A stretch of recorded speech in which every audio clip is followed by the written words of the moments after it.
नमस्कार दोस्तों, नमः शिवाय। जीवन ज्योति चैनल में आप सभी का हार्दिक स्वागत करती हूँ। दोस्तों, आज की वीडियो में हम सभी लोग श्रवण करेंगे आषाढ़ मास पूर्णिमा व्रत की कथा। पूर्णिमा व्रत की कथा का श्रवण करने से व्यक्ति के जीवन में सुख समृद्धि का वास होता है, धन धान्य की कमी नहीं रहती है और भगवान विष्णु जी, माता लक्ष्मी जी की असीम कृपा बरसती है। तो आइए कथा आरंभ करती हूँ। द्वापर युग में एक बार यशोदा माँ ने श्री कृष्ण भगवान जी से कहा कि वह सारे संसार के उत्पादन करता है और पालनहारी है। वह उन्हें ऐसा व्रत बताएं जिसको करने से मृत्यु लोक में भी स्त्रियों को विधवा होने का भय न रहे तथा वह व्रत सभी मनुष्यों की मनोकामनाओं को पूर्ण करने वाला हो। श्री कृष्ण जी उन्हें एक ऐसे व्रत को विस्तार से बताते हैं कि सौभाग्य की प्राप्ति के लिए स्त्रियों को 32 पूर्णिमाओं का व्रत करना चाहिए। यह व्रत अचल सौभाग्य को देने वाला और भगवान शिव के प्रति मनुष्य मात्र की भक्ति को बढ़ाने वाला व्रत है। यशोदा जी कहने लगी कि इस व्रत को मृत्यु लोक में किसने किया था? श्री कृष्ण जी ने कहा कि इस भूमंडल पर अनेक प्रकार के रत्नों से परिपूर्ण कातिका नाम की एक नगरी थी। वहां चंद्रहास नाम का राजा राज्य करता था। उसी नगर में धनेश्वर नाम का एक ब्राह्मण था और उसकी स्त्री बहुत ही सुंदर थी जिसका नाम रूपवती था। दोनों ही उस नगरी में बड़े प्रेम से रहते थे। उनके घर में धन धान्य आदि की कोई कमी नहीं थी, परंतु उनको बड़ा ही दुख था कि उनके कोई भी संतान नहीं थी। एक समय एक बड़ा योगी उस नगरी में आया। वह योगी उस ब्राह्मण के घर को छोड़कर अन्य सभी के घरों में भिक्षा लेकर भोजन किया। वह रूपवती से कभी भी भिक्षा नहीं लेता था। एक दिन वह योगी रूपवती से भिक्षा न लेकर किसी अन्य के घर से भिक्षा लेकर गंगा किनारे जाकर प्रेम पूर्वक भोजन कर रहा था। तब धनेश्वर ने योगी को ऐसा करते हुए देख लिया।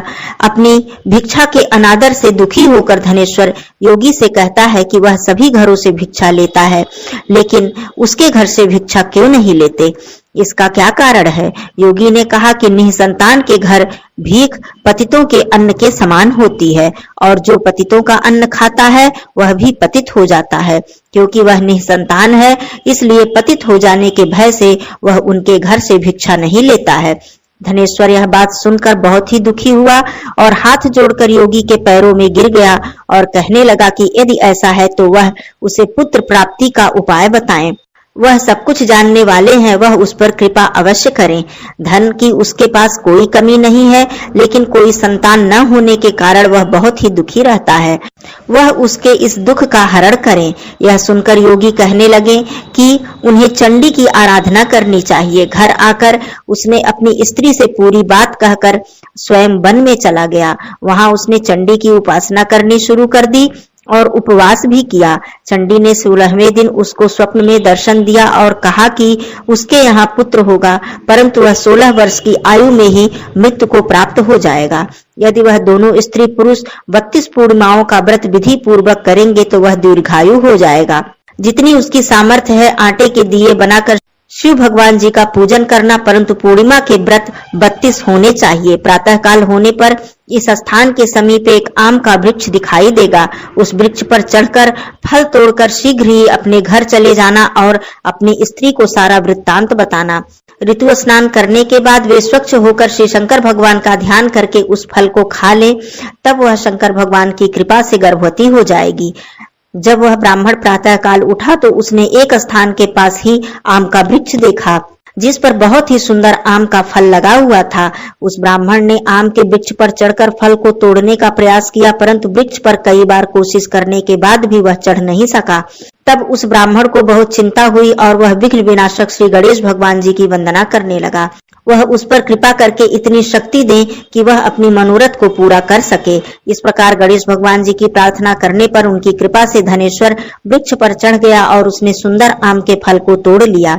उस धनेश्वर ब्राह्मण ने जल्दी से घर जाकर अपनी स्त्री को वह फल दे दिया और उसकी स्त्री अपने पति के कहे अनुसार उस फल को खा लिया और वह गर्भवती हो गई।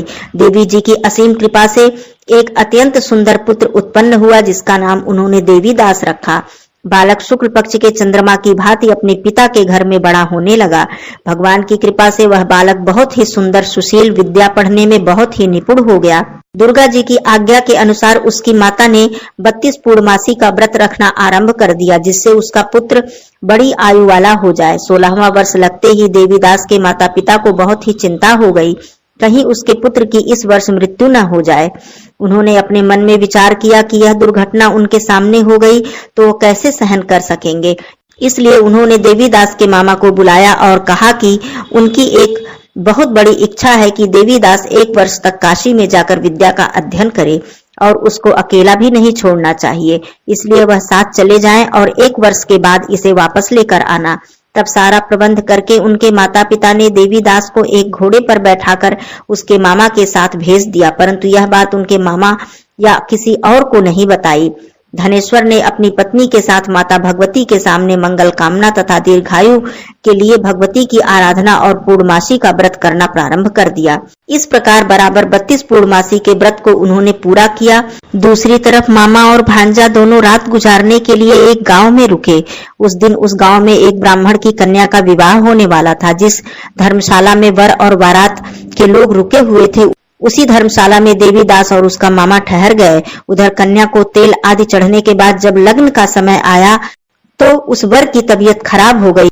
वर के पिता ने अपने परिवार वालों से विचार विमर्श करके कहा, यह देवीदास मेरे पुत्र जैसा ही है, इसके साथ लगन करा दूं, बाद में बाकी सारे कार्य मैं अपने पुत्र के साथ पूरे कर लूंगा। ऐसा कहने के बाद वर के पिता देवीदास को मांगने के लिए उसके मामा के पास गए और उन्हें सारी बात बताई।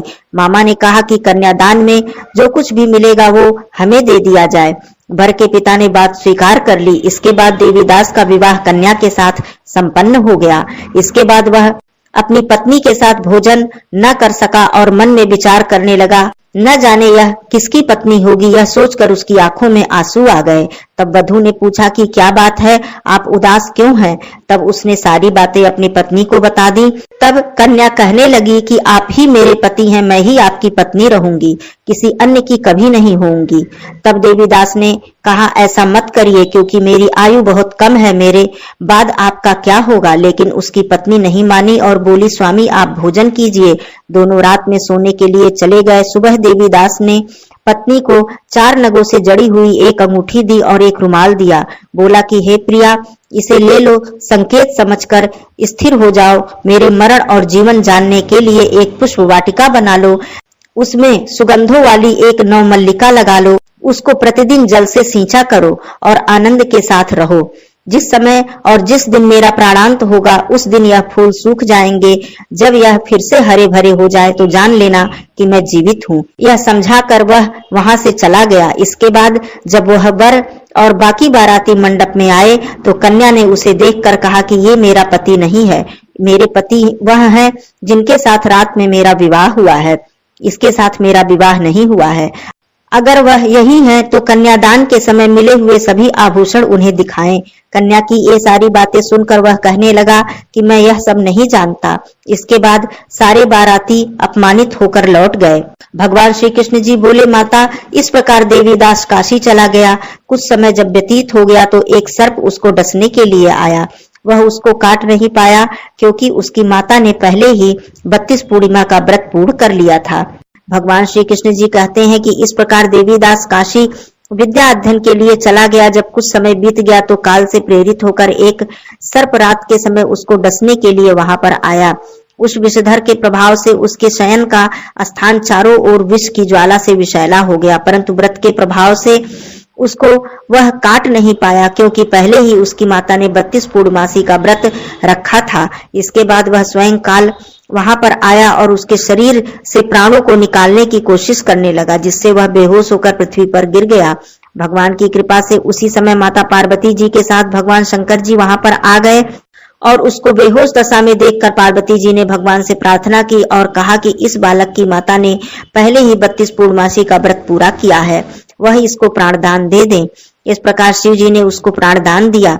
इस व्रत के प्रभाव से काल को भी पीछे हटना पड़ा और देवीदास स्वस्थ होकर बैठ गया। उधर उसकी स्त्री उसकी प्रतीक्षा किया करती थी। जब उसने देखा कि उस पुष्प वाटिका में पुष्प सूख रहे हैं तो उसको बहुत ही हैरानी हुई, लेकिन जब वाटिका हरी भरी हो गई तो वह जान गई कि उसके पति को कुछ नहीं हुआ है। यह देखकर वह बहुत प्रसन्न मन से अपने पिता से कहने लगी कि उसके पति जीवित हैं और उन्हें वे खोजें। जब 16वां साल बीत जाने पर देवीदास अपने मामा के साथ काशी से वापस चला गया। उधर उनके ससुर घर में उनको खोजने के लिए जाने वाले ही थे कि वह दोनों मामा भांजा वहां पर आ गए। उनको आया हुआ देखकर उनके ससुर को बहुत प्रसन्नता हुई और वह प्रसन्नता के साथ उन्हें अपने घर ले गए। उस समय नगर के निवासी भी वहां इकट्ठा हो गए और कन्या ने भी लड़कों को पहचान लिया। कुछ दिन के बाद देवीदास अपनी पत्नी और मामा के साथ बहुत से उपहार लेकर अपने नगर में चले गए। वह अपने गांव के निकट पहुंच गए तो कई लोगों ने उसको देखकर उनके माता पिता को पहले ही खबर दे दी कि उनका पुत्र देवीदास अपनी पत्नी और मामा के साथ आ रहा है। ऐसा सुनकर उनके माता पिता को बहुत ही खुशी हुई और पुत्र तथा पुत्र वधू के आने की खुशी में धनेश्वर ने बहुत बड़ा उत्सव मनाया। तब श्री कृष्ण जी कहते हैं कि धनेश्वर 32 पूर्णमासी के व्रत के प्रभाव से पुत्रवान हुआ। जो व्यक्ति इस व्रत को करते हैं उनके जन्म जन्मांतर के पापों से उन्हें छुटकारा मिलता है और संतान की कामना भी पूर्ण होती है तथा काल के भय से भी वह व्यक्ति मुक्त हो जाता है। वैशाख पूर्णिमा व्रत का अत्यधिक महत्व है। इसकी कथा का श्रवण करने मात्र से व्यक्ति के बहुत सारे पाप नष्ट हो जाते हैं।